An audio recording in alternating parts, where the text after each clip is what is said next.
此刻，在这被巨大的蜘蛛网形成的网蛹覆盖的玄九郡内，白小纯与公孙婉儿都神色无比凝重。他们所在的地方是一片空旷的平原，四周没有任何青草植被，没有一座山峰，甚至就连大地也都干裂的好似失去了所有的生机一样。放眼看去，四周除了飘散的稀薄的雾气外，什么都没有。我上次来到玄九郡时，曾路过此地，我记得这里有一条山脉。公孙婉沉默少顷，指着远处的空旷，缓缓说道。白小纯顺着公孙婉所指看了过去，那里什么都没有。二人目光对望，都看到了彼此目中深处对于此地的忌惮与惊疑。有点意思，永恒仙域上能让修为达到天尊之人也都觉得诡异之地，虽也有那么几处，可这数日前好好的玄九郡突然变成了这样的险地，在我的记忆里，这还是第一次出现。公孙婉目光一闪，神识轰然散开。他性格中有霸道的一面，此刻到来，竟毫不掩饰自己的踪迹。神识随着散开，天尊修为更是爆发，似要告诉这玄九郡内的位置存在自己的到来。白小纯看了公孙婉一些，他的性格与对方不一样，此刻低头蹲下身子，右手在干裂的地面上抓了一把泥土。这泥土在白小纯的手中没有丝毫的质感，好似飞灰一般，甚至吹一口气都会散开。而整个大地也是如此，之所以能站在上面，是因这样的飞灰积累的太多，比外面灰色雾气覆盖的地面还要严重。白小纯喃喃低语时，公孙婉也收回了神识，眉头皱起，他的神识范围扩散了一定的范围，可收回却不多，仿佛神识在这里也一样受阻。此刻他右手掐诀，猛地按在了眉心，神识再次散开。数息后，公孙婉忽然目中露出精芒。我察觉到在这个位置有一处村子，里面似有活人，可神识在那里，却怎么也都无法进入，难以看清究竟。说着，公孙婉一晃之下，直奔前方。白小纯看了看公孙婉的背影，压下内心的不安，深吸口气后，也跟随在后。二人即时间向着公孙婉神识所察之地呼啸而去。四周安静无比，甚至都没有丝毫的风吹来，可视线上却并非黑暗，那取代了天空的巨大蜘蛛网壁，有荧光落下，在凡人眼中或许会视线模糊，可在白小纯与公孙婉的修为下，这四周八方与白昼所看没有什么区别，清清楚楚。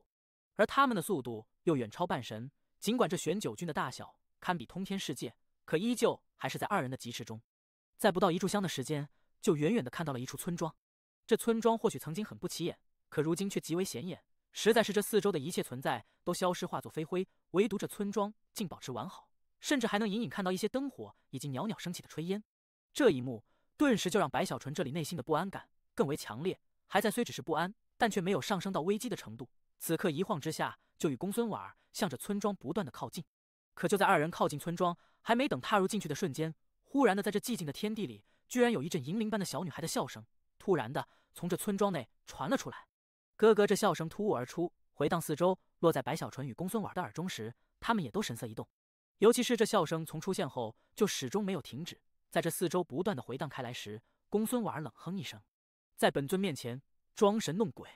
公孙婉目中刹那就出现了好似鬼火般的幽芒，第一个就飞入村庄内。白小纯也觉得在公孙婉这个鬼母面前，一切鬼物都不够看的，这么一想也就平静了不少，同样踏入村庄里。这村庄不大，约莫只有100多户的样子，街道上很是干净，甚至与外面的飞灰大地都有些不同，尤其是两侧的屋舍内还有不少亮着灯火。只是白小纯的面色在此刻却沉了下来，他的神识已然散开，覆盖着不大的村子，却没有察觉到四周有任何生命存在的气息。甚至公孙婉都直接推开了几间亮着灯火的房屋，里面空空，没有半个身影。尤其是在其中一家，桌子上竟放着一些简单的吃剩一半的饭菜，可四周一样无人。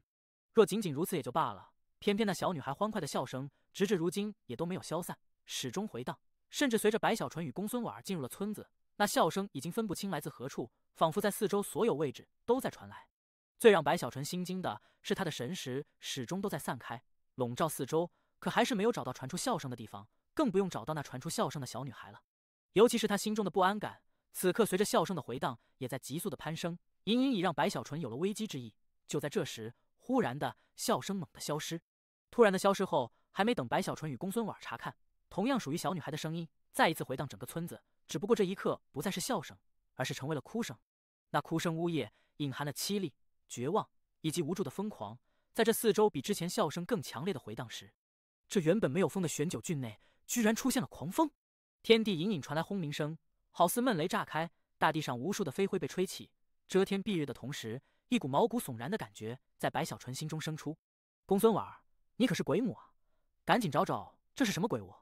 白小纯呼吸急促，看着四周，快速开口时，他忽然面色在变，猛地转头看向之前公孙婉儿所在之地。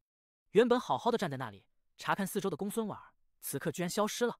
白小纯顿时目中内心咯噔一声，以他的修为，公孙婉儿在这么近的距离，若是离去的话，他必定能察觉。可如今对方居然没了，这里太诡异了。公孙婉儿不可能离去，那么就只有一个可能了。此地有密阵，可形成类似重叠空间般的术法身体。白小纯神识再次散开，右手更是在储物袋上一拍，顿时一团15色火直接就在他手中显露出来，微微一震，立刻手中的15色火光瞬间闪耀后，他直接将15色火向着大地狠狠一按，轰鸣之声立刻滔天而起，15色火直接炸开，其内蕴含的魂火之力在这一瞬如同是向着油锅内滴入了水滴一般，顿时爆开。随着火焰的扩散，好似掀开了一层看不到的面纱。横扫四方后，公孙婉的身影赫然就出现了远处。他也一脸心惊，此刻在看到了白小纯时松了口气。与此同时，15色火的爆发，这本就范围很小的村庄立刻就陷入到了火焰中，一处处建筑瞬间就成为了飞灰。很快的，当白小纯与公孙婉升空时，他们下发的村庄已变成了火海。在这火焰的燃烧下，那哭声依旧回荡。而当那100多户住宅里，其中一个2层阁楼也被燃烧时，白小纯立刻就看到，在那阁楼的2层有一张小床，床上放着一个木偶。这木偶一边被燃烧，一边死死地盯着白小纯与公孙婉，口中传出的正是那凄厉的哭声。第1135集，玄九郡。听着耳边回荡的凄厉哭声，看着那逐渐被火焰吞噬的木偶，白小纯的心里升起一股说不出的寒意。或许是因从小的危机意识，或许是因要长生的梦想，使得他对一切危险的事情都想要避开，使得他在修行中，在预感危机时，已经有了一种远超同境修士的敏锐直觉。这一刻，他的直觉告诉自己，这玄九郡内的问题极大，那里没有丝毫的鬼气，那木偶也绝非鬼魂。就在白小纯这里心底低沉时，一旁的公孙婉沙哑的开口，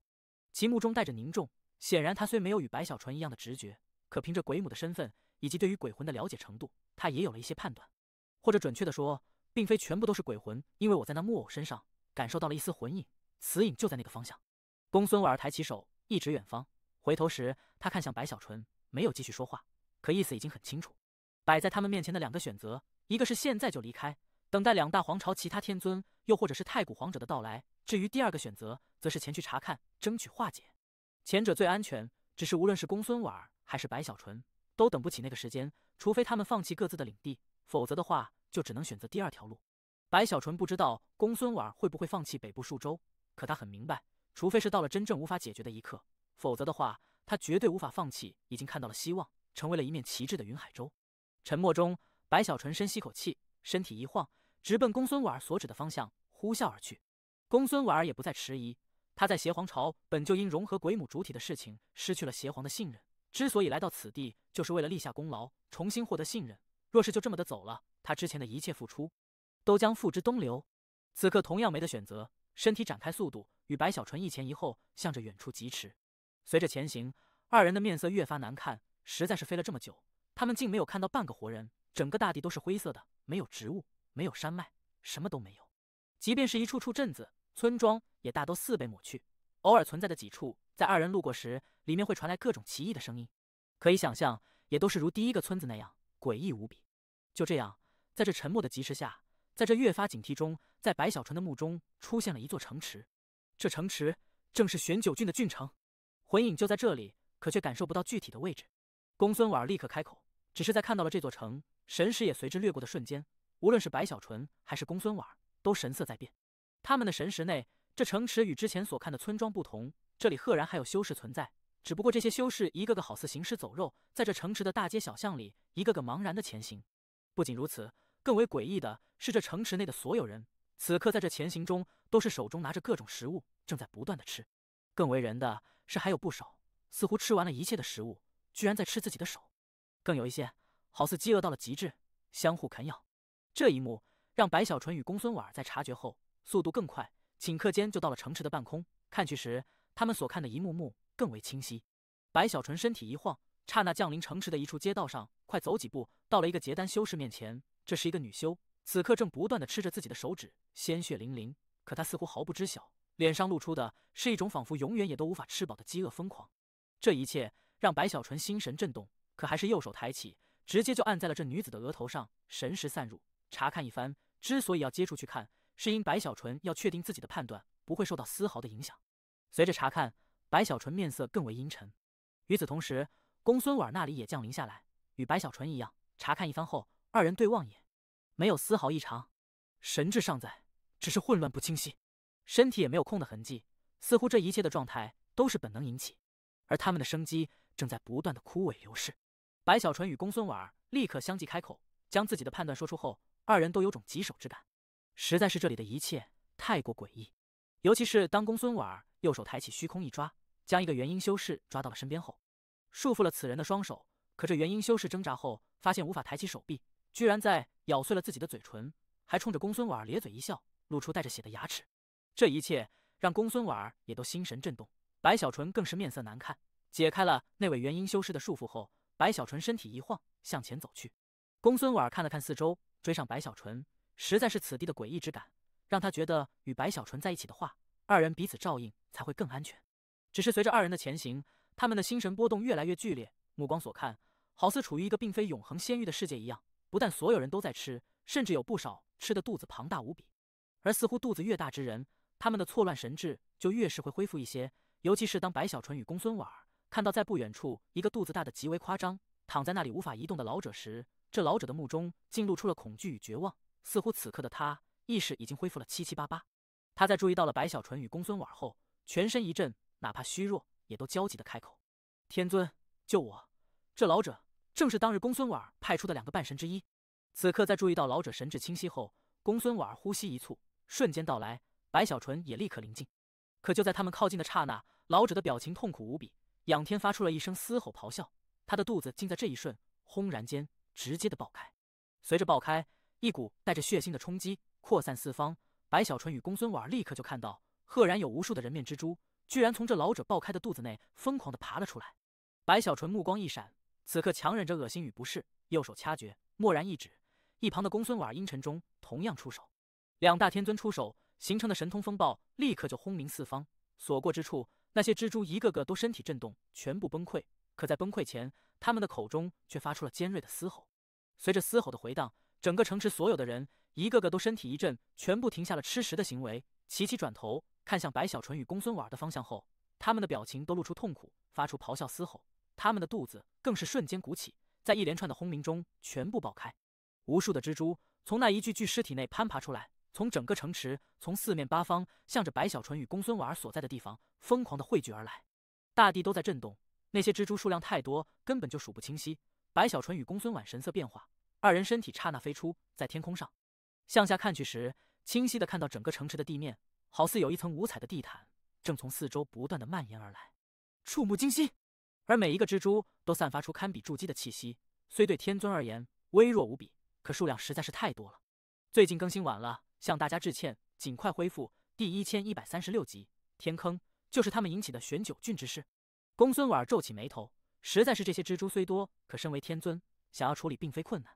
只是若事情真的这么简单，反倒让他惊疑起来。尤其是那魂影之事，此刻依旧没有找到源头所在，先处理了他们再说。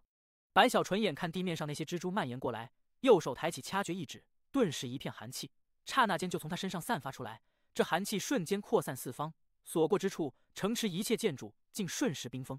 而那些在这寒气范围内的蜘蛛，一个个立刻就被冻僵，一动不动。与此同时，公孙婉的出手也已展开，他出手就是一片黑色的火。此火与白小纯炼魂所得的多色火不一样，它似乎更为纯粹。白小纯只是看了一眼，就察觉到其内似乎蕴含了7情6欲。在公孙婉的挥手间，这片黑色的火焰就骤然散落，轰的一声形成火海，向着四周蔓延而去。与白小纯的寒气彼此并不干扰，甚至形成了一些互补。凄厉的嘶吼顿时就在大地上传出，那些死亡的蜘蛛在临死前的尖锐之音惊天动地，传遍四方的同时，更多的蔓延而来的蜘蛛一个个竟瞬间停顿下来，竟彼此叠加在一起，在8个方向形成了8个高耸而起的巨大黑柱。每一个柱子都是由无数蜘蛛组成，在升起时更是幻化成为了身体足有100丈大小的巨大蜘蛛。放眼看去，四周8个大蜘蛛发出咆哮的同时，猛地一跳，直奔白小纯与公孙婉而来。他们的身上在这奇异的组合后散发出的已经不再是筑基的气息，赫然攀升到了准天尊的程度，带着凶残与悍不畏死，嘶吼临近。如果换了并非天尊到来，遇到这一幕定无回天之力。可这玄九郡的意外偏偏引来了2位天尊，恐怕就连这一切的始作俑者也都没有想到这一点。此刻随着8大蜘蛛的临近，白小纯刚要出手，可公孙婉儿早就憋了一肚子的气。他之前在那村庄里，某种程度算是被白小纯破的局面，此刻心底深处升起了一些争强好胜之意，抢先掐诀，挥手间，顿时他的四周就黑雾滚滚，也有咆哮怒吼传出。很快的，就从这雾气里凝聚出了8只巨大的鬼手，飞速伸出，向着来临的8只大蜘蛛各自轰出一拳。砰砰之声顿时惊天，那8只大蜘蛛身体猛地颤抖，数不清的小蜘蛛爆体而亡，可残余下来的依旧不少。此刻纷纷从天空落下，还没等公孙婉儿继续清扫余孽，这些落在地面上的小蜘蛛竟不知为何无视白小纯的冰封，一个个直接钻入到了地面内，似乎地面在他们面前就好似豆腐块一般脆弱。此刻蜂拥间刹那就全部消失无影，只留下地面上一个个拳头大小的窟窿，好似整个城池的地面成为了一个巨大的筛子。白小纯目光微闪，身体落下，刚要查看，可公孙婉儿冷哼，直接掐诀，顿时他四周的黑雾内那伸出的8只鬼手彼此瞬间融合在一起，形成了一只巨大的粗壮的狰狞之手，抢在白小纯前面，向着大地直接一拳轰去。巨响顿时滔天，大地震动，八方轰鸣中，这本就千疮百孔的大地被这鬼手一拳直接就轰开了一个巨大的足有100丈大小的窟窿。这窟窿在出现的同时，其边缘有10多道裂缝，直接就向着不同的方向蔓延，咔咔之声回荡间，很快的就覆盖了整个城池。也正是在这个时候，4支撑城池的大地只剩下了一层壳，而这个壳也弥漫裂缝，再也支撑不住，轰的一下，这偌大的玄九郡城直接就坍塌下来。而在这大地下，赫然存在了巨大的空洞，此刻无数泥土、砖瓦、尘埃在这城池的坍塌下都向着下方掉了下去，可依旧还是无法将这空洞填满。随着尘雾的消散，很快的出现在白小纯与公孙婉儿眼中的，赫然是一处凹陷下去的天坑，阵阵说不出的邪恶之感从这天坑内扩散出来，更有浓浓的灰色雾气也从内不断的散出，似此地就是源头所在。甚至还能看到一些小蜘蛛在这天坑内急速远去的身影，仿佛这天坑就是一处巨大的蜘蛛巢穴。与此同时，这庞大的天坑出现后，公孙婉神色一变，魂印就在下面。他立刻开口，身体化作流光，刹那就冲入天坑内。白小纯在一旁眨了眨眼，他此刻也已经从之前的不安中恢复过来，能看得到的敌人总是比看不见的存在要少了一些心理的威胁。至于公孙婉儿抢着出手的做法，白小纯没有丝毫反感，若有可能，他希望最好公孙婉儿自己就把问题解决了才好。此刻眼看公孙婉儿已进入天坑，白小纯也身体一晃，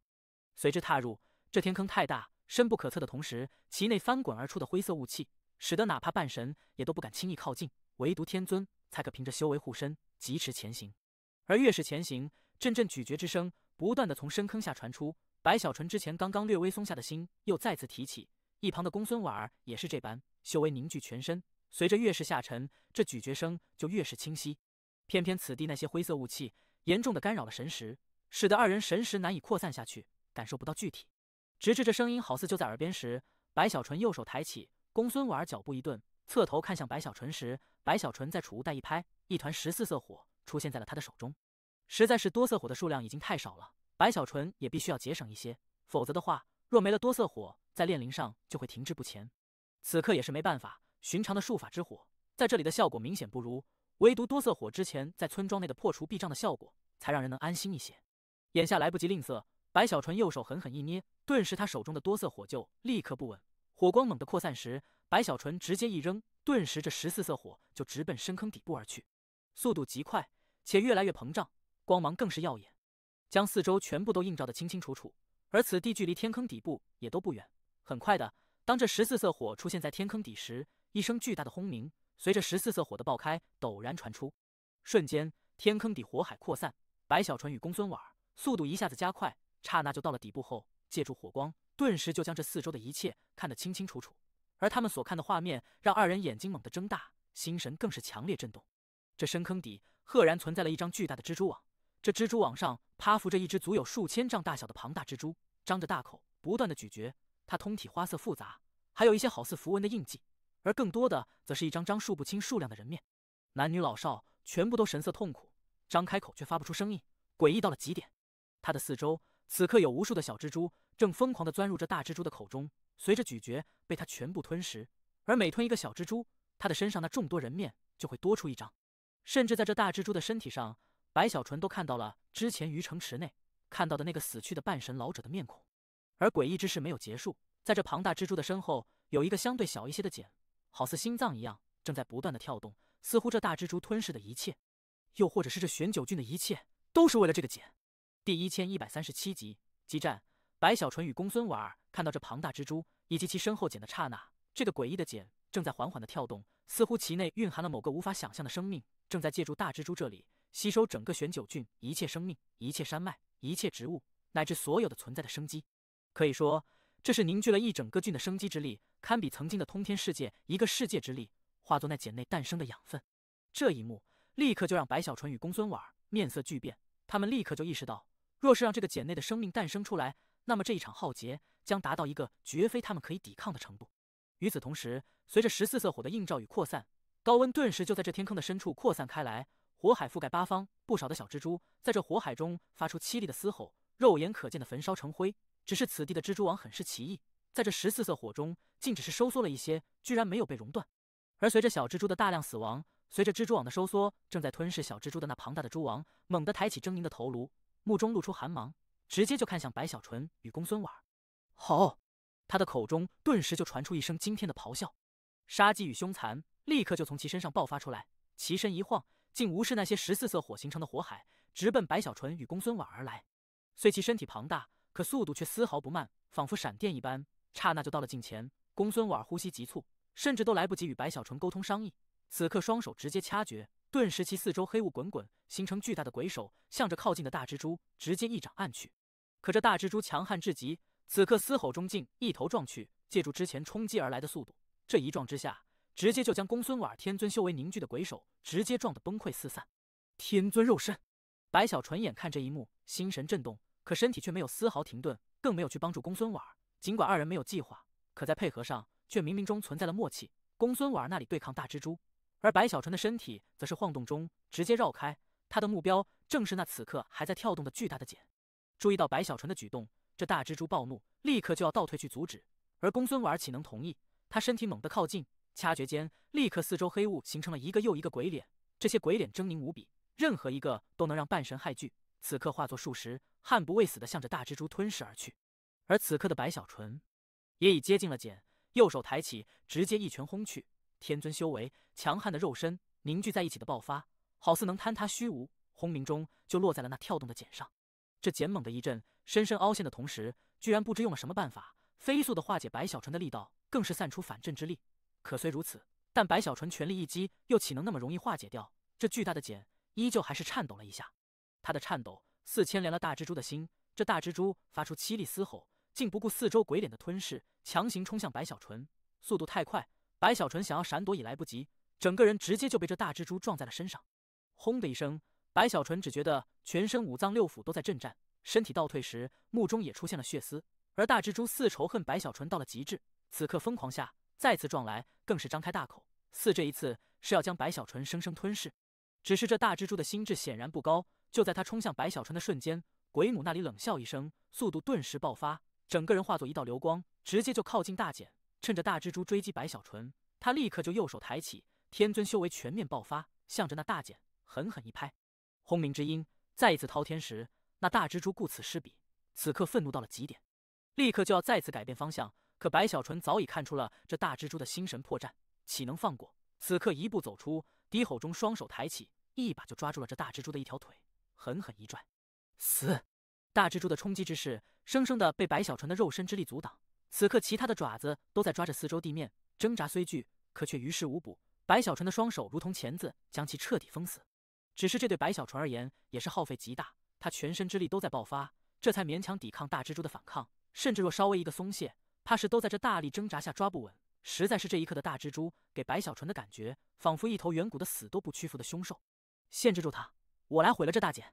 公孙婉儿目光一闪，立刻高声开口。他站在大茧面前，双手不断掐诀，更从储物袋内拿出一些雕像，直接挥手间雕像燃烧，形成黑烟，钻入他四周的黑雾内。很快的，他四周的黑雾里就传来阵阵低吼，更有可怕的波动在其内正不断的攀升。显然那大蜘蛛能听到他的话语，也感受到了雾气内的气息，此刻更为着急，猛地转身，竟一口向着白小纯吞噬而来。白小纯额头冒汗，不得不松手，身体一晃避开后，在那大蜘蛛要冲出时，再次抱住了其另一根爪子，又一次大吼下，向后直接拽了回来。地面被大蜘蛛的其他爪子都抓出了一条条沟壑，传出刺耳的摩擦声。这大蜘蛛的眼睛已经赤红一片，似陷入极度的疯狂。尤其是此刻在白小纯的拖延下，公孙婉四周的黑雾已经翻滚滔天。在那雾气内，此刻突然出现了一个巨大的漩涡，这漩涡轰隆隆的转动，似要将一切都吸撤进去。尤其是这雾气内散出的气息，充满了洪荒，充满了古老，更有浓浓死气。而吸扯的方向正是大茧所在。这一幕顿时就让本就疯狂的蜘蛛更为抓狂。此刻蓦然转头，张开大口，竟不是向着白小纯吞来，而是一口咬在了自己被白小纯抓住的爪子上，咔嚓一声，直接咬断。趁着白小纯在惯性力量作用下倒退的功夫，这大蜘蛛强忍着一条腿的崩溃，嘶吼直奔公孙婉，要去阻止公孙婉的术法。可就在他冲来的刹那，公孙婉这里嘴角露出冷笑，双手猛地一挥，顿时那看似在吸扯大茧的黑雾漩涡，刹那就改变方向，竟不再吸扯大茧，而是直奔大蜘蛛而去。你中计了！公孙婉杀机爆发，双手猛地伸开，隔空狠狠一按。那大蜘蛛全身一震，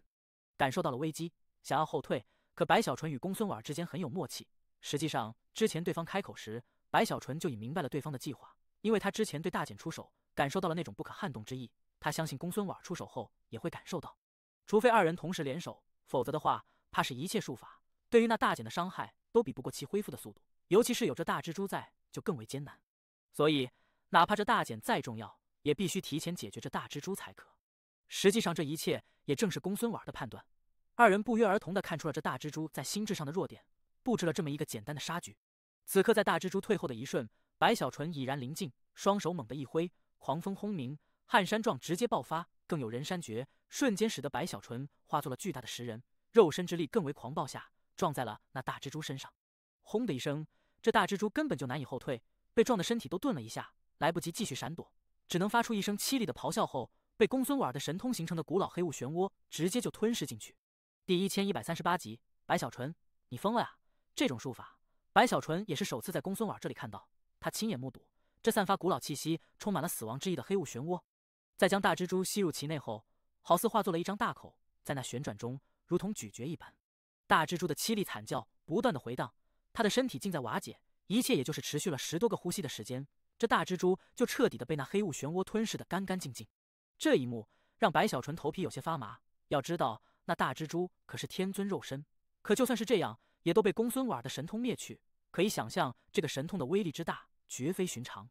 公孙婉此刻身体一个踉跄，面色苍白，显然这看似简单的古老的黑雾漩涡对他而言消耗也都极大，且施展时间缓慢，不能随意运用，这才让白小纯心底松了口气，可对公孙婉的忌惮也多了一些。这应该是属于公孙婉的神通，否则的话，当初的鬼母也不会被我擒拿了。白小纯深吸口气，他知道此刻不是深思的时候，目光一闪，立刻就看向那大茧。公孙婉虽气喘吁吁，可也一样的看向大茧。二人没有时间开谈，此刻的想法也不需要去沟通，几乎瞬间，他们二人就同时出手，直奔大茧而去。公孙婉出手就是被缩小到只有巴掌大的白骨战舟，这战舟散出黑雾，直接就向着大茧撞击过去。而白小纯这里此刻知道事态关键，出手直接就是北脉大剑，天尊初期巅峰的修为全部爆发后，向着大茧狠狠一斩。二人的杀手锏虽不是同时展开，可却拿捏得很准，几乎同时落在了大茧上。在与这大茧碰触的瞬间，那大茧剧烈的颤抖，公孙婉的战舟直接就撞出了一个巨大的深坑，虽没有破开茧皮，可也碎开了2成以上。而白小纯的大剑随之落下，直接就斩在了同一个地方，剑气惊天，锐利之意层层穿透，3成、4成、5成、6成，眨眼间就直接豁开了7成的茧皮，甚至都能看到一层薄膜下似有某种人形之物正在蠕动。随着二人的出手，更有一声震动8方的巨响轰隆隆的爆发开来，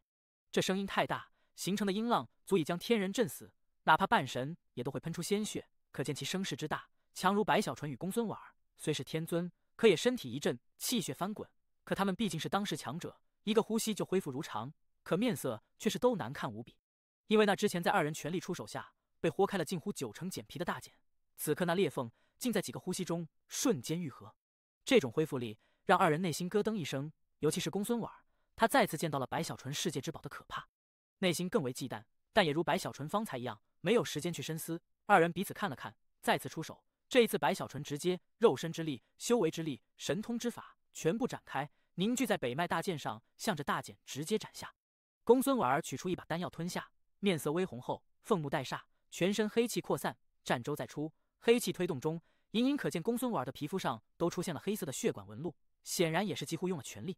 二人再次出手，轰鸣中，那大茧在他们神通落下的地方，茧皮急速的碎灭，3成、5成、7成，直至9成。可就在这时，那眼看就要破碎的茧皮，不但恢复速度变得极为夸张，更有反震之力阻挡，使得轰鸣巨响回荡中，白小纯与公孙婉儿不得不倒退。而那大茧只是这么一瞬，就再次恢复过来，毫发无损。不可能！公孙婉儿失声，实在是这大茧的防护骇人听闻。白小纯站在一旁也吸了口气，他觉得这大茧的恢复似乎与自己的不死卷很相似，可又有不同，仿佛比自己的不死卷更为精妙的样子。尤其是这大茧明显是借助大蜘蛛来吸收整个玄九菌的生机，这一幕也与不死卷修炼的时候需要生机的一幕很相似。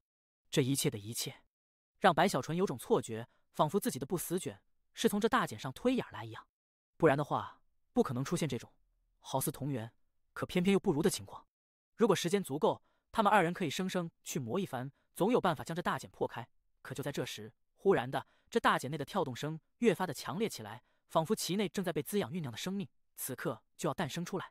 这一幕顿时就使得事态更为危急。白小纯与公孙婉儿面色接连变换，他们虽无法确定这吸收了玄九菌全部生机诞生出的生命会有多么的强悍与可怕，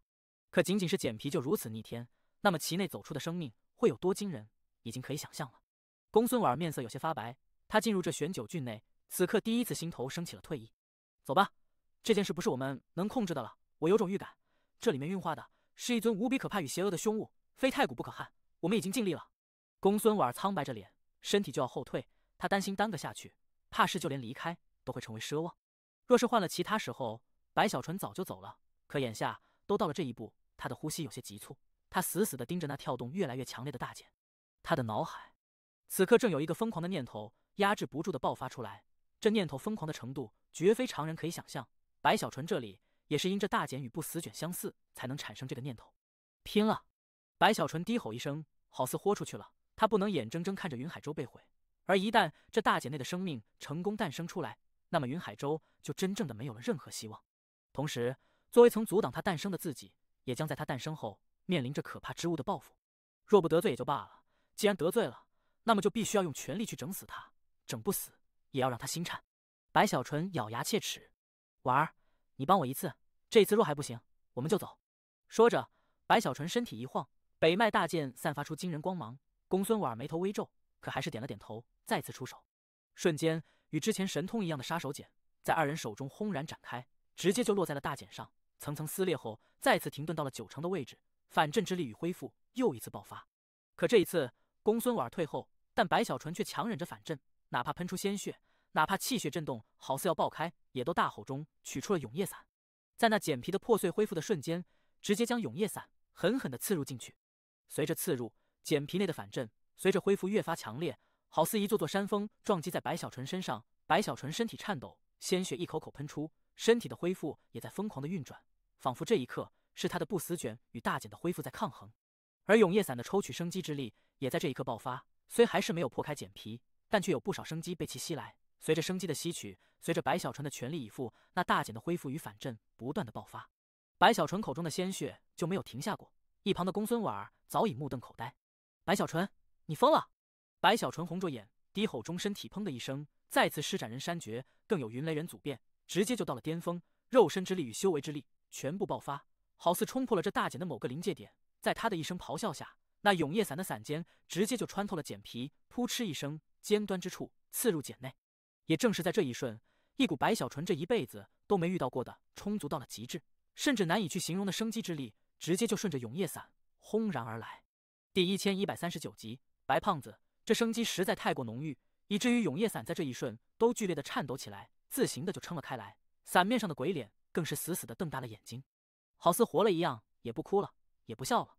而是如膨胀一般，四眼目瞪口呆，仿佛就连他也都没想到，吸了一辈子生机的自己，有一天能吸到如此惊天动地的生机之力。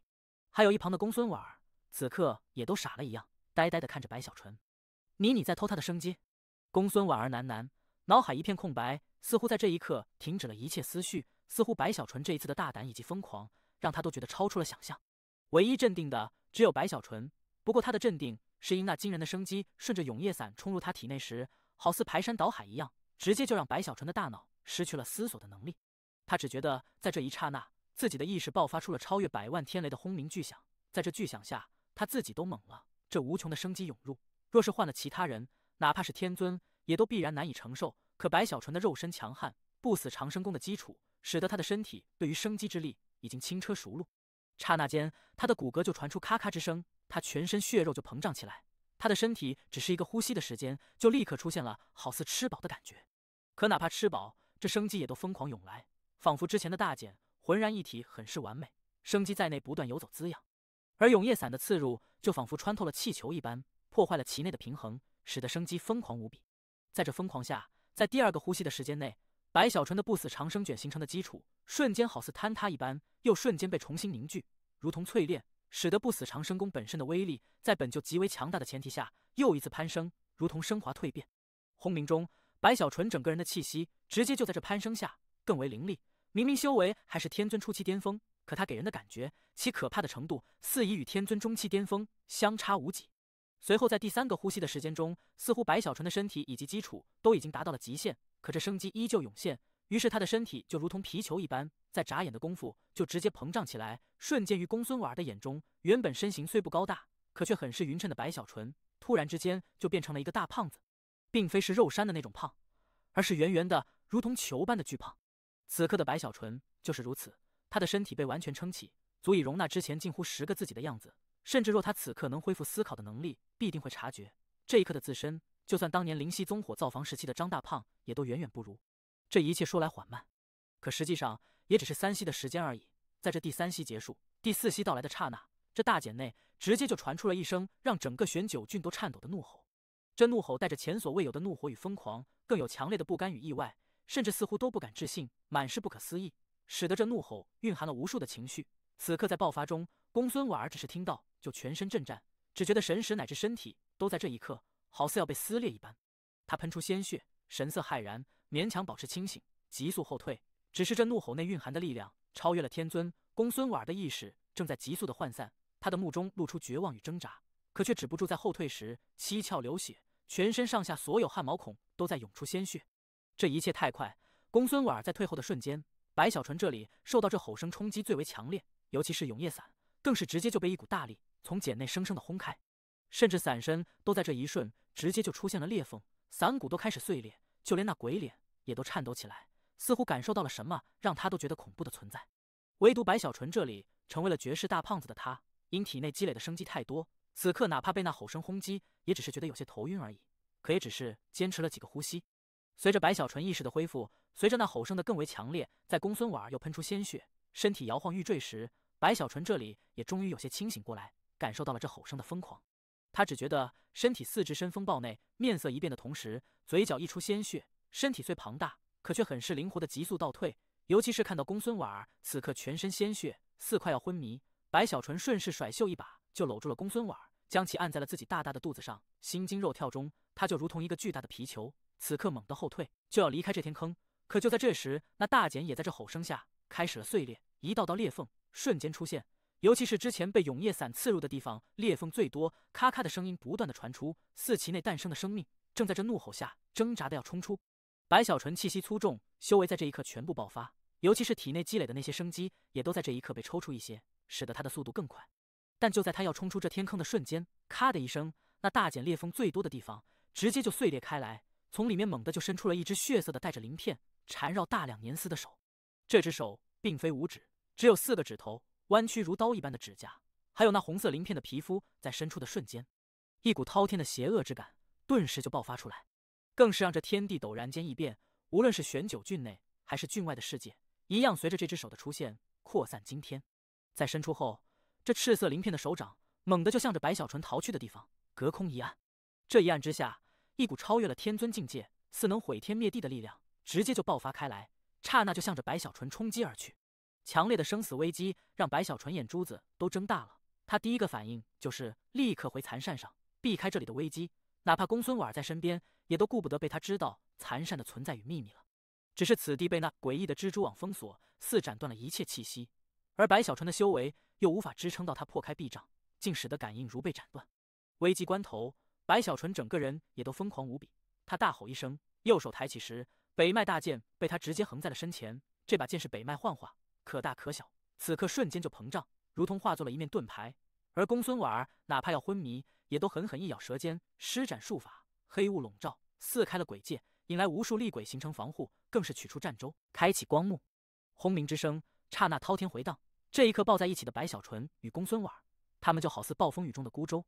被一个惊天巨浪直接就撞击过去，刹那覆盖，承受着似能摧毁一切的毁天灭地之力。与此同时，一同受到这力量波及的不仅仅是白小纯与公孙婉儿，还有这整个玄九郡。四那只手因被白小纯吸走了部分生机，影响了整体的发育，出现了一些致命的缺陷，使得他虽强悍，可却无法将全部力量凝聚在一起，出手也只能是如现在这样全范围的神通毁灭。轰轰之声不断的回荡，整个玄九郡在这风暴下，好似被一只庞大的超越了玄九郡本身的手掌直接一把捏住，狠狠一捏，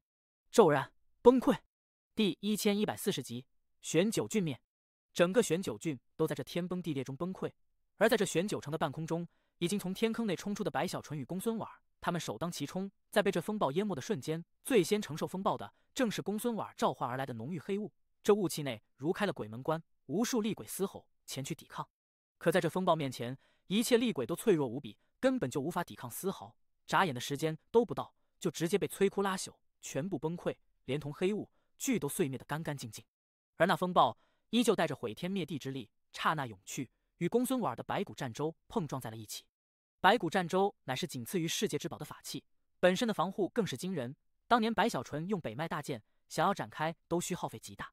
此刻这白骨战舟的防护光幕骤然闪烁间，即便是这风暴强悍无比，也都停顿了一下，可也只是停顿了一下罢了。在后续风暴的叠加冲击下，白骨战舟的防护顿时就碎裂开来，战舟更是倒卷，被公孙婉儿收走的同时，他的目中已有绝望。此刻一切的希望似乎都只能去依靠白小纯。也正是在此时，风暴轰鸣，席卷八方，在白小纯的低吼中，与他的北脉大剑直接就碰到了一起，轰鸣之声惊天动地，回荡四方。北脉大剑不愧是世界之宝，即便是这风暴之力超越天尊境界，可依旧还是生生的抵抗住。只是这抵抗的代价是在大剑后的白小纯全身狂震，如同有无数神通轰击全身，他大口喘着粗气，他的目中赤红一片，他的口中传出咆哮，不死卷的恢复之力更是全面展开。在这对抗与轰鸣中，白小纯的身体不断的后退，公孙婉儿只能死死的抱住白小纯的手臂，与白小纯一起在北脉大剑阻挡风暴下倒退开来。可这退后依旧无法抹去风暴之力，实在是从天坑内散出的风暴能崩溃整个玄九郡，其力之大足以撼动一切。风暴轰鸣，北脉大剑在坚持了一定的时间后也都开始不稳。白小纯努力调整呼吸，额头青筋鼓起，他知道就算是取出龟纹锅，作用也都与北脉大剑类似，虽能抵抗正面的风暴，可其内传递出的震动之力依旧难熬。他的双手都在颤抖，好在是这一刻的白小纯虽成为了一个大胖子，可他的体内累积的生机实在是太多，这就让他的肉身之力与恢复，哪怕耗费再多也都可以瞬间补充。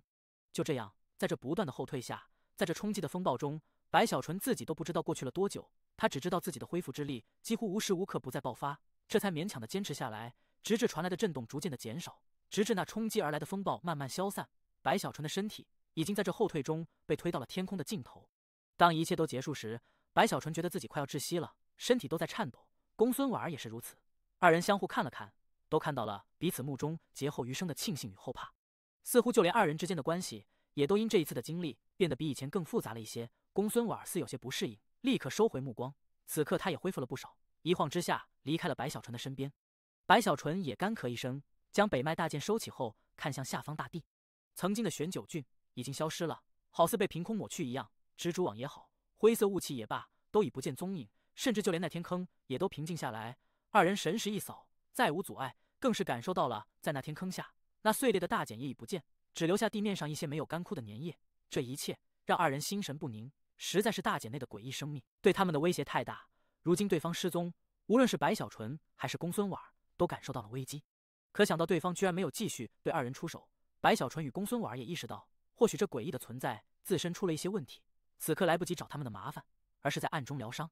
意识到这一点后，公孙婉儿忍不住看了看此刻仍如同大胖子般的白小纯，想到了白小纯偷取生机的一幕，此刻回忆，显然若没有之前那种决断，恐怕摆在二人面前的是在劫难逃。公孙婉儿还好一些，毕竟有魂种在邪皇手中，可以复活。只是他也担心在复活的过程里会被邪皇暗中动了手脚，使得已经被融合的鬼母意识重新苏醒。而白小纯这边，他的魂种没有外放，此事对于两大皇朝的强者来说，已不是秘密。此事我们要尽快各自上报啊！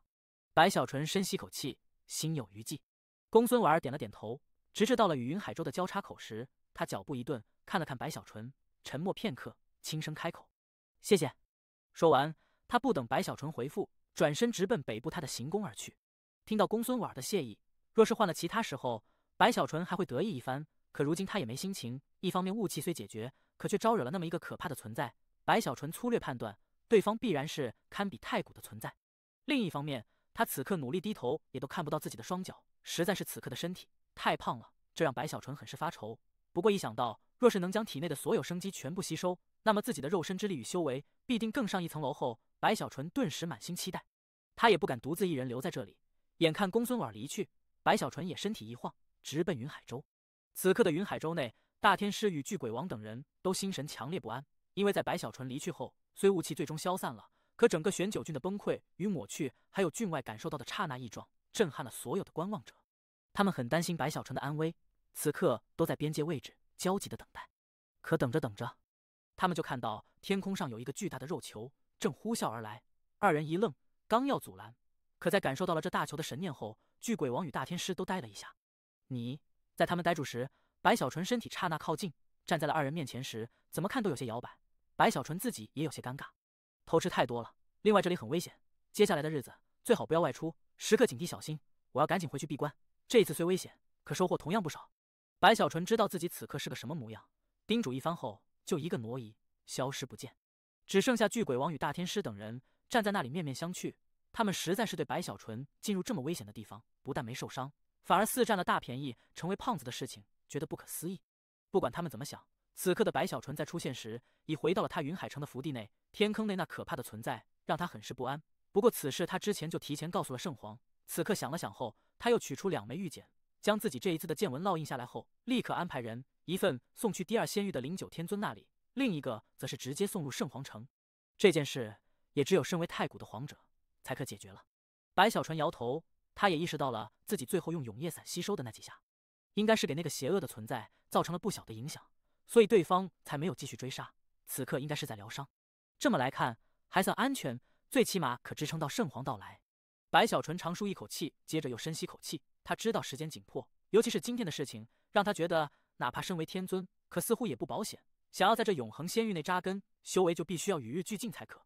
意识到这一点，白小纯咬了咬牙，吸收了这些生机，我要冲击天尊中期。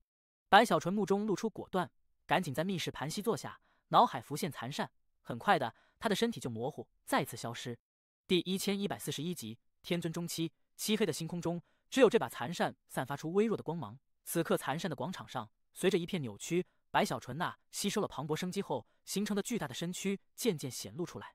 远远看去，就好似一个肉球滚了出来，要尽快把生机炼化，现在实在是太胖了。白小纯努力的低头，想要去看看脚尖，可只能看到庞大的肚子，甚至他的手臂想要去摸摸肚脐，这简单的动作都很是费劲，这就让白小纯整个人都不好了。他的目中露出果断与坚定，此刻一晃之下，肉球的身躯就好似滚动一般，直奔上古通道而去，准备继续闯关。这一次玄九郡的机缘极为特殊，又太过难得，若是换了其他时候，白小纯明白自己想要从天尊初期突破，踏入天尊中期，难度太大，耗费的时间也是极长，更不用说在这个过程里还需要数不清的天才地宝与造化才可。而如今他体内凝聚的生机惊人，可白小纯还是觉得不稳妥。他知道机会只有一次，若是不能借助这些生机去冲击突破修为，一旦失败，想要等下一次的机缘不知要多久。原本在没有这些生机时，白小纯的计划是依靠扇子关卡的奖励来使得自身的修为比常人更快的提高。如今他衡量之后已有决断，只有拼尽全力才可成功最大。等到我闯关到了极限，就是我回头去突破之时。白小纯狠狠一咬牙，踏入关卡内。一次次的闯关，一次次的失败，可白小纯没有放弃。总结原因后，继续尝试。时间流逝，很快的，他在这里就已经停留了近乎2个月左右。这期间，他也时常回到云海州，防止云海州出现意外。而圣皇与邪皇也早就知道玄九郡的事情，虽没有什么明显的安排，可白小纯心底也安稳了不少。毕竟云海州他虽看重，可白小纯相信，对于邪皇与圣皇而言，第二仙域的领土，他们更看重。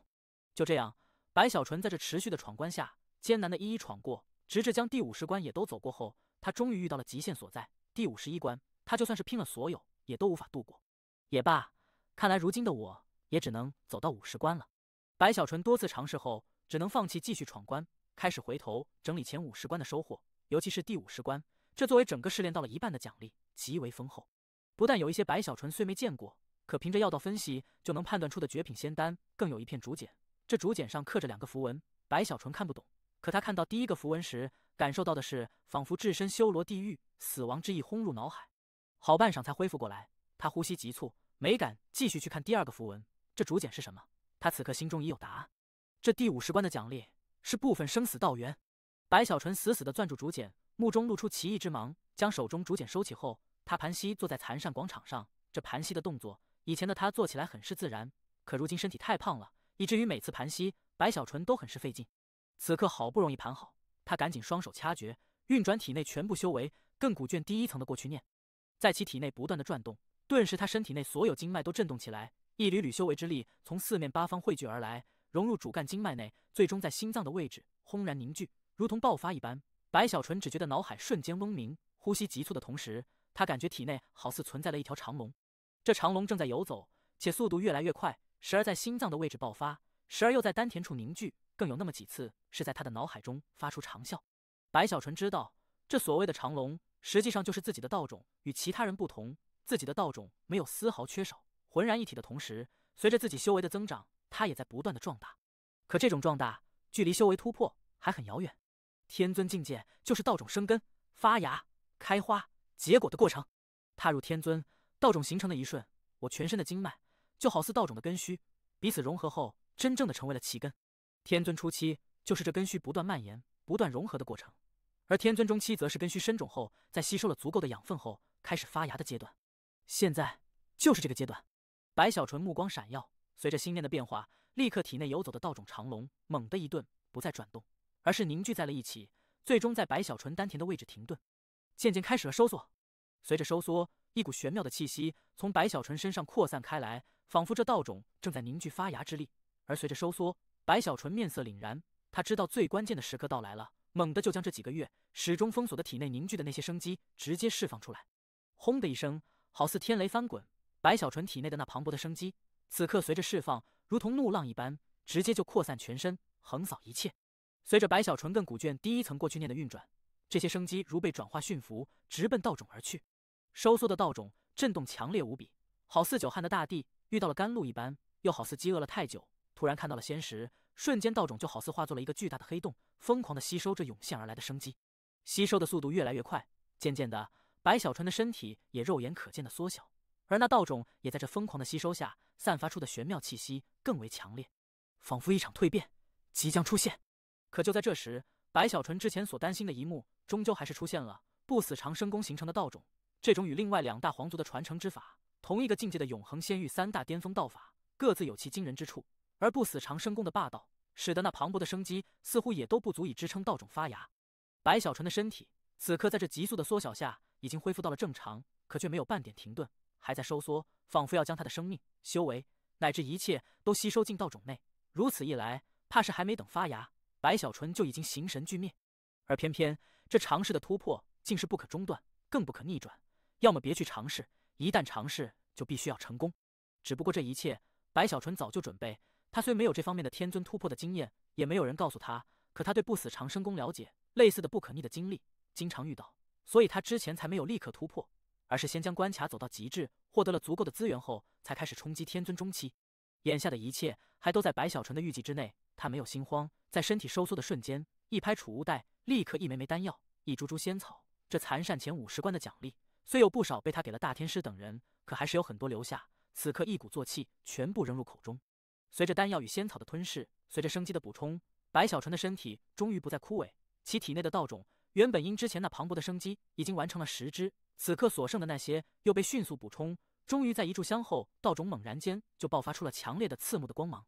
这光芒更是穿透白小纯的身体，向外不断的扩散，甚至有那么一瞬，其明亮的程度都超越了残扇本身的光芒。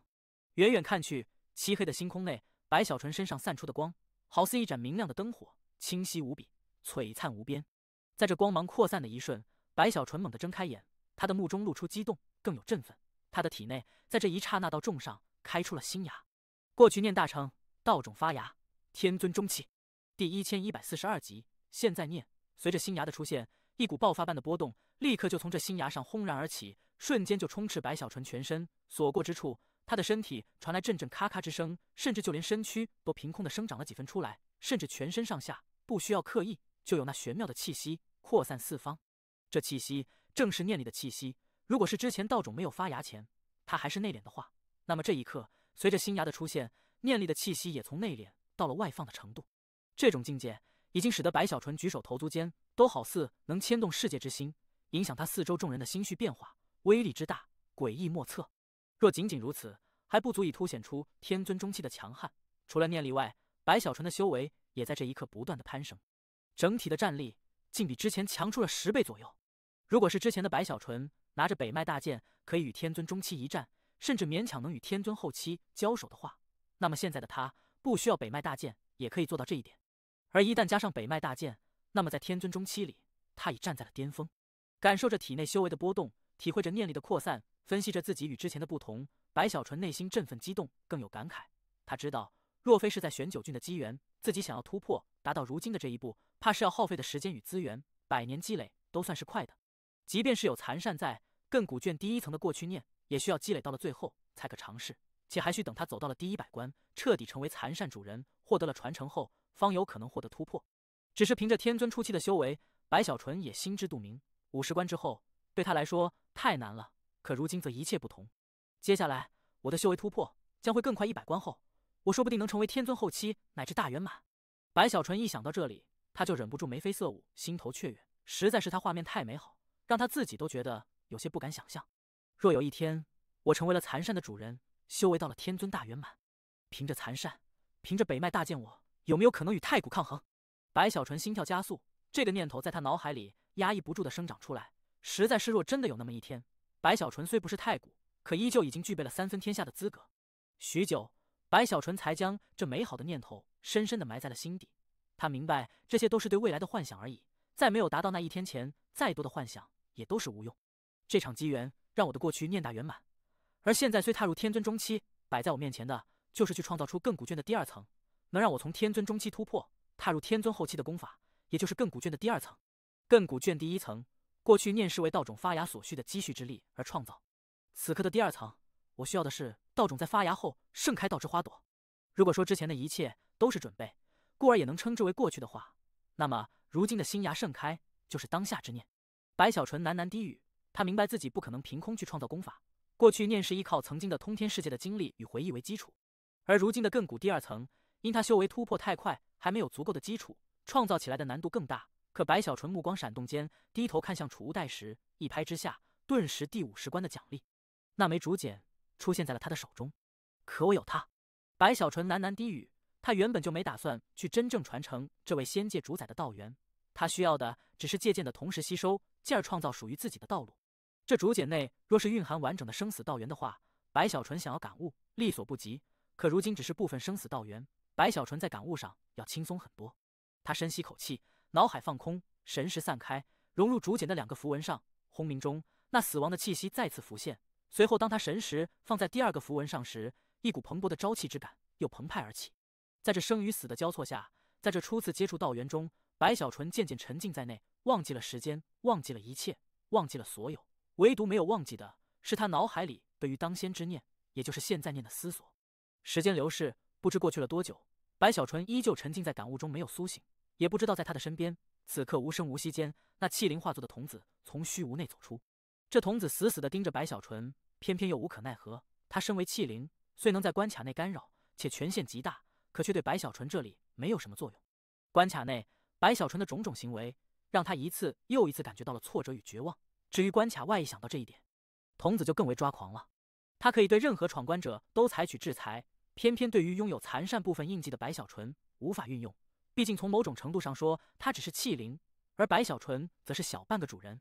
哪怕他不愿意承认，可事实就是如此。尤其是当白小纯闯过50关后，一心突破的他也都没时间去查看。实际上，这一刻的白小纯，他在某些方面的权限已经与这童子相差无几了。这么下去，我该怎么办？童子都要哭了。他一想到有一天，眼前这个作弊的无耻之人成为了自己的主子，问自己叫什么名字时，自己该怎么回答，就心中纠结无比。实在是他之前曾发誓，若让白小纯度过了那一关，他就与白小纯一个姓。此刻心底长叹中，他再次咬牙切齿，盯着白小纯半晌，忽然一愣，又仔细的看了看后，童子眨了眨眼，顿时眉开眼笑。哈，这个傻货，他居然在感悟时光之道，以生死道元为引，感悟时光。他死定了，输定了，这根本就不可能。时光之道，那可是至高道之一，生死都要被其操控。这个傻子，哈哈！童子一拍手，激动了，又看了看，确定自己的分析无误后，他顿时有种拨开云雾见青天的感觉，兴高采烈的转身哼着小曲离去。时间再次流逝，1个月后，盘膝打坐，一动不动的白小纯，他的身体突然一震，随着震动，他手中的蕴含生死道元的竹简直接就化作了飞灰。他的双眼慢慢睁开时，他四周的虚无立刻扭曲，在这扭曲下，一股与过去念截然不同的波动从白小纯的目中释放出来。这波动仿佛他在的地方，哪怕悠悠万古，也都是一念之间；哪怕站在时光的长河里，可他所在的地方永远都是现在。一切时间流逝，似乎都无法从他这里掠夺丝毫光阴，甚至某种程度，他的念力可以让时间为之静止。现在念，霸道之念。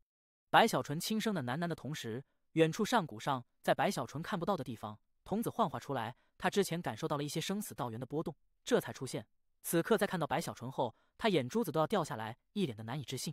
时光之道，天哪，这比生死道元还要高深，足以称之为大道的时光，居然会被这无耻的作弊者感悟成功！老天爷，你瞎了呀！童子直欲抓狂，不甘心的嘶吼起来，眼睛赤红。他已经决定了，下一次不管付出什么代价，也一定要让这个无耻之人彻底失败。你给我等着！气灵童子狠狠的一抓头发，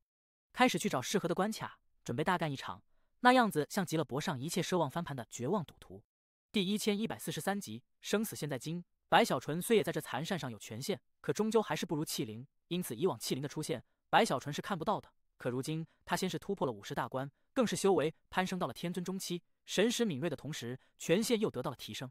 尽管依旧还是看不到气灵的身影，可在他的感受里，隐隐察觉到在上谷的方向有目光在注视自己。此刻蓦然抬头，猛地看去，这一眼看去，立刻就让童子一惊，赶紧后退，一瞬消失。白小纯目光所看，那里一无所有。他眯起眼睛，心底哼了一声，一定是那个气灵在偷窥我。这气灵看来心里有问题，不然的话，怎么这么喜欢偷窥呢？白小纯嘀咕了几句，收回目光后，想到自己之前感悟的收获，他就忍不住激动。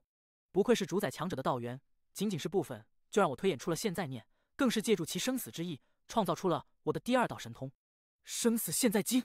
白小纯深吸口气，站起身来，右手抬起，刹那一挥，顿时这四周明明是星空虚无，可却突然的出现了好似撕裂般的扭曲，连接八方的一瞬，似乎就连星空也都被牵引了一下。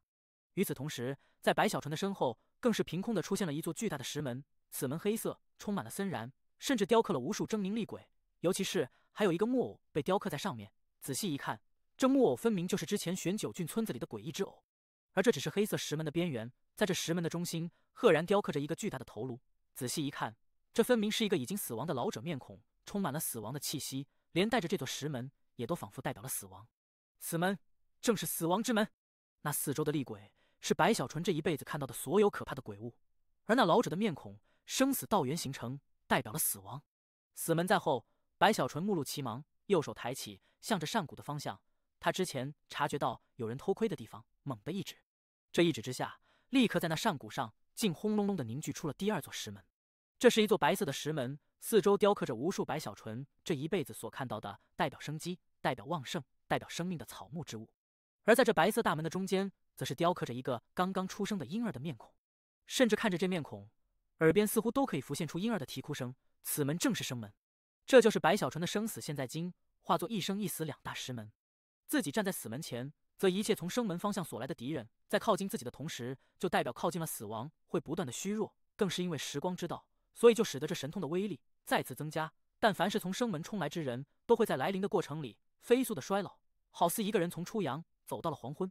从生到死更可任意转变，威力之大，白小纯只是将其刚刚感悟创造出来，就已然心惊，实在是能创造出这生死现在经，主宰的生死道源才是重中之重。白小纯缓缓吸了口气，感受着自己体内磅礴的修为之力，他傲然地抬起下巴，没有丝毫打算去隐瞒修为。就算是被人知道我修为突破，推测出我有了机缘造化，那又怎么样呢？我就明着告诉他们，老子吞了一个大姐内的部分生机。白小纯琢磨一番，确定无碍后，趾高气扬的斜眼看了看生门所在的方向，想了想后，他右手抬起，向着那里勾了勾。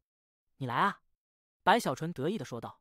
生门旁，气灵化作的童子此刻红着眼，死死地盯着白小纯。若是他有足够的权限，此刻必定要杀白小纯千次万次，偏偏眼下只能无可奈何。欺人太甚！童子气得浑身发抖，他觉得自己这一辈子就没见过这么无耻之人。此刻连连低吼咆哮，心底已经无数次发誓，下次一定要弄死这白小纯。白小纯虽看不到童子，可感受里对方就站在那边。此刻得意中，他自然不会傻傻的继续闯关，琢磨着等对方睡着了，自己再闯也不迟。想到这里，他神念一动，身体刹那模糊，在这残扇上消失了。直至白小纯走了后，气灵童子的凄厉嘶吼才在这残扇上回荡开来。他就好似一个发脾气的小孩子，在这残扇上飞来飞去，连连怒吼，叫嚣着要灭了白小纯的话语，在这四方不断的扩散。而此刻的白小纯已经出现在了云海州的州城密室内，刚一出现，他就立刻收到了来自大天师与巨鬼王二人对于他不在的这段时间发生之事的总结。拿着玉简，白小纯神识扫过，可看着看着，他就眉头一皱。7天前，鬼母天尊被邪皇调回邪皇城，派遣绝地天尊前来坐镇。白小纯眯起眼睛，沉吟起来。公孙婉的离开让他心底还有些不舍，而这个绝地上人他不认识，可也听人说起过。毕竟如今在这永恒仙域，天尊一共就12位，彼此自然知晓对方。如这邪皇朝的7位天尊，白小纯如今已见过5位，除了公孙婉与通天道人外，还有广目天尊、元妖子以及是灵上人。而消息玉简内也说了，随着公孙婉的离开，在北部数州内的炼灵贸易也处于暂停观望阶段。大天师谨慎，没有亲自出马，而是找到北部邪皇朝的一位半神，买通后让其代为向绝地天尊传达善意，并准备了重礼。此事结果如何，还没有回复。与此同时，大天师的信息里也说了，公孙婉的离开或许是一件好事，最起码炼灵的贸易会随着公孙婉渗透到邪皇朝的本土仙域上，如此一来，可让云海州的名气更大。看完了所有的消息，白小纯没有找到与玄九郡有关的线索，实在是这段时间来，整个第2仙域都很安静，仿佛玄九郡的事情只是一场意外。可白小纯的心中始终不安，他很清楚，那最后从大茧内伸出的赤色鳞片之手，以及那毁天灭地之力，绝非天尊可以抗衡。同时他抽取的生机虽可让对方出现缺陷，可这缺陷并非不可化解。白小纯沉吟中站起了身，正要在这云海州内自行查看确定一番。此刻在这被巨大的蜘蛛网形成的网涌覆盖的玄九郡内，白小纯与公孙婉都神色无比凝重。他们所在的地方是一片空旷的平原，四周没有任何青草植被，没有一座山峰，甚至就连大地也都干裂的好似失去了所有的生机一样。放眼看去，四周除了飘散的稀薄的雾气外，什么都没有。我上次来到玄九郡时曾路过此地，我记得这里有一条山脉。公孙婉沉默少顷，指着远处的空旷，缓缓说道。